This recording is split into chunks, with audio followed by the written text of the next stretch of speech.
joining me now is David Murphy from Big Brothers Big Sisters. Welcome to the show, Dave. Thank you for having me.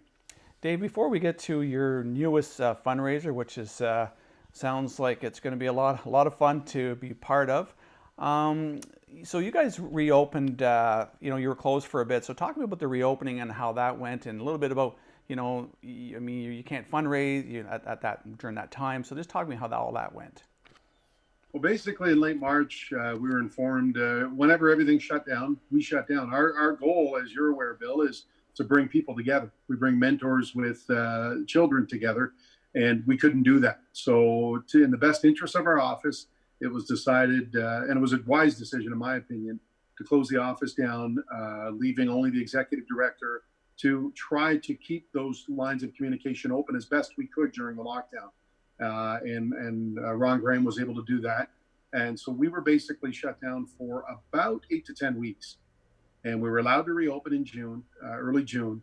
And when we came back, we still need to raise money for the programming that we provide for the caseworkers to be able to set up those mentorship programs in a different way. We had to think outside the box, not only on how we deliver our services to local youth, but on how we have to fundraise. And the golf tournament is it's the 26th year. It's the first year, as far as I know, we had to go to tee times instead of a shotgun start, keeping social distance, keeping within the guidelines of the day that we could do tee times like any normal day on the golf course you can do as of today. Carts, if you're not in the same social bubble, then you had to take your own cart.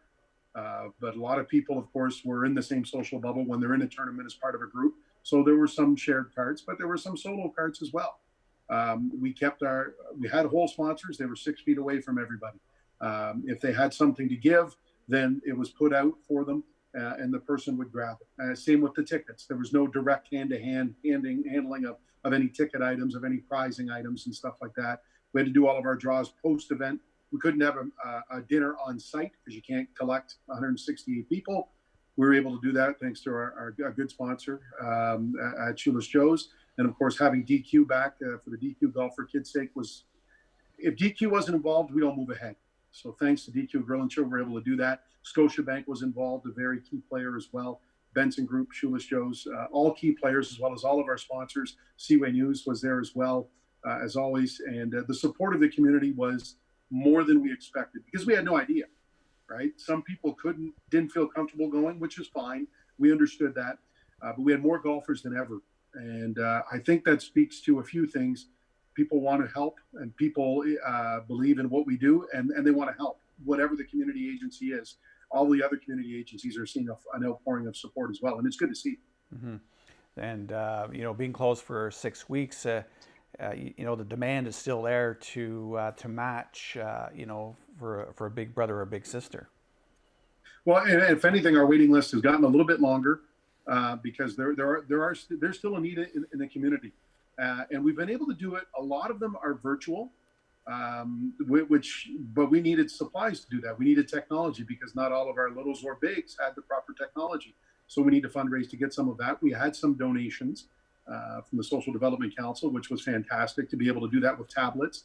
But there are some matches, bigs and littles, they're within their social bubble of 10. And that is phenomenal to hear. I didn't realize that till I got back when I spoke to some bigs and they said, my little was part of my social circle. So that is great to hear. And it speaks to the program and the importance of the program as well. Mm-hmm. And David, you're talking about support from sponsors for the golf tournament and fundraising. And at this point in time, all charities have to think outside the box. And you have a brand new fundraiser, and it's called Beer Survivor. So I'll let you explain how that works. We're thinking outside the case this time. So each person has to contribute $20, which is a donation to Big Brothers, which you could receive a tax receipt for if you want to. And they're teams of 6. Each player on the team contributes $20 and a 6-pack. It could be 6 of your favorite beer, 6 of beer you never want to drink. As long as it's a 6-pack of beer, it could be bottles, could be cans, could be tall boys, whatever, and we collect it. So that's $120 per team of 6 plus 6 6-packs. 30 teams is our max. and we're well on our way to get there. After a couple of days of registration, they're starting to come in. And what we do then, once we have the teams, August 14th is that deadline to get your registration in. We're going to reverse draw. So if we pull Bill Mankinson's name out first, sorry, Bill, you can't win. But the rest of your team can still win because they're still in it, and they win for you. So as long as you have a team member involved, you can still win. And the first full team eliminated, it's kind of a we like to call the consolation prize. You're going to get twice your beer back. So each member of that team to be first eliminated, because everybody's going to tease you for being eliminated, but you got now 2 6-packs each. And then we go third, second, and first. First place will end up being 14 6-packs for each team member. So, and it could happen where you have 3 team members left and there's first, second, and third to be drawn. Well, guess what? You're winning third, second, and first. You're winning an awful lot of 6-packs. So it's going to be a lot of fun. There's no community involvement in that. Nobody's getting together in large groups. You make the donation here at Big Brothers Big Sisters, 101 3rd Street.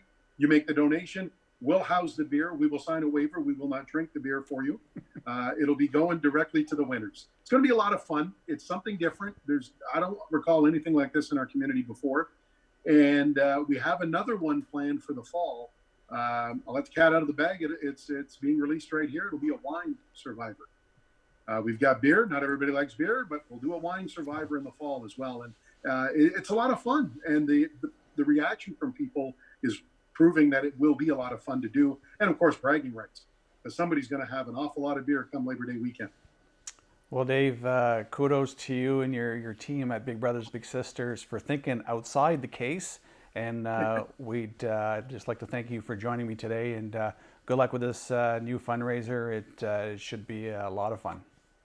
They can contact the office anytime. David.Murphy@BigBrothersBigSisters.ca for information. Thank you very much. And I'm really looking forward to it. And again, one of the good things we're seeing, we're getting teams from people we've never heard of. That is fantastic. That means the community is chipping in. It's great to see. Thank you.